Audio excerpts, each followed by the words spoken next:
నమస్తే, welcome to Rudra TV. 5 రాష్ట్రాల్లో జరిగిన అసెంబ్లీ ఎన్నికల ఫలితాలు తాజాగా వెలువడిన నేపథ్యంలో దేశ రాజకీయాల్లో కొత్త చర్చకు తెరలేపాయి. ఇందులో భారతీయ జనతా పార్టీ అత్యధికంగా 3 చోట్ల విజయం సాధించగా, తమిళనాడులో టీవీకే పార్టీ, కేరళలో కాంగ్రెస్ నేతృత్వంలోని యూడీఎఫ్ కూటమి గెలుపొందాయి. ఈ ఫలితాలపై స్పందించిన అసదుద్దీన్ ఓవైసీ కీలక వ్యాఖ్యలు చేశారు. ఎన్నికల్లో ముస్లింలు సెక్యులర్ పార్టీలకు మద్దతు ఇచ్చినా ఆశించిన ఫలితాలు రాలేదని, చివరికి బీజేపీ ఆయా సీట్లను గెలుచుకుందని ఆయన అభిప్రాయపడ్డారు. ఈ నేపథ్యంలో ముస్లింలు తమ రాజకీయ భవిష్యత్తుపై సీరియస్ గా ఆలోచించాల్సిన అవసరం ఉందని, ఇకపై ఇతర పార్టీలపై ఆధారపడకుండా స్వతంత్ర రాజకీయ నాయకత్వాన్ని ఏర్పాటు చేసుకోవాలని ఓవైసీ పిలుపునిచ్చారు. సెక్యులర్ పార్టీలుగా చెప్పుకునే శక్తులపై అంధవిశ్వాసం ఉంచడం వల్ల సమాజానికి ఎలాంటి ప్రయోజనం కలగలేదని, వారి ఓటు విలువ కోల్పోతుందని ఆయన స్పష్టం చేశారు. గతంలో కూడా పలు రాష్ట్రాల్లో జరిగిన ఎన్నికల్లో సెక్యులర్ పార్టీలకు వ్యతిరేకంగా బరిలోకి దిగిన ఓవైసీ పార్టీపై ముస్లిం ఓట్లు చీలి బీజేపీకి లాభం చేకూరిందన్న విమర్శలు వచ్చాయి. ముఖ్యంగా ఆల్ ఇండియా మజ్లిస్ ఏ ఇత్తెహాదుల్ ముస్లిమీన్ ప్రభావం ఉన్న ప్రాంతాల్లో ఈ విమర్శలు ఎక్కువగా వినిపించాయి.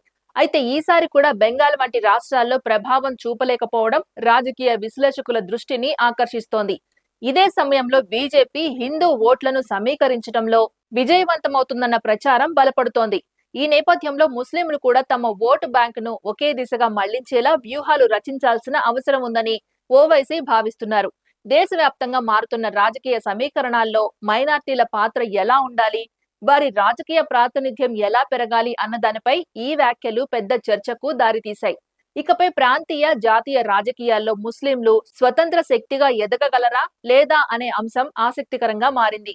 మరోవైపు సెక్యులర్ పార్టీలు కూడా ఈ వ్యాఖ్యలను సీరియస్ గా తీసుకొని తమ వ్యూహాలను మార్చుకునే అవకాశాలు కనిపిస్తున్నాయి. ఈ పరిణామాల నేపథ్యంలో రాజకీయ విశ్లేషకులు చెప్పే మాట ఏంటంటే, ఓటర్ల ధోరణి వేగంగా మారుతోందని, కేవలం సంప్రదాయ ఓటు బ్యాంకులపై ఆధారపడడం ఇక సరిపోదని, అభివృద్ధి, స్థానిక సమస్యలు, నాయకత్వ విశ్వసనీయత వంటి అంశాలు కీలకంగా మారుతున్నాయని వారు విశ్లేషిస్తున్నారు.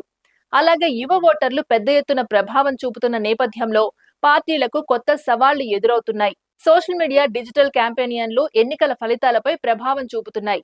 ఈ క్రమంలో మైనార్టీ రాజకీయాలు కూడా మార్పు దిశగా సాగుతాయా లేక పాత ధోరణులకే పరిమితం అవుతాయా అన్నది చూడాల్సి ఉంది.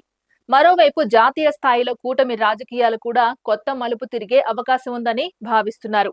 ప్రాంతీయ పార్టీల పాత్ర పెరిగే అవకాశం ఉండగా, పెద్ద జాతీయ పార్టీల మధ్య పోటీ మరింత తీవ్రంగా మారే సూచనలు కనిపిస్తున్నాయి.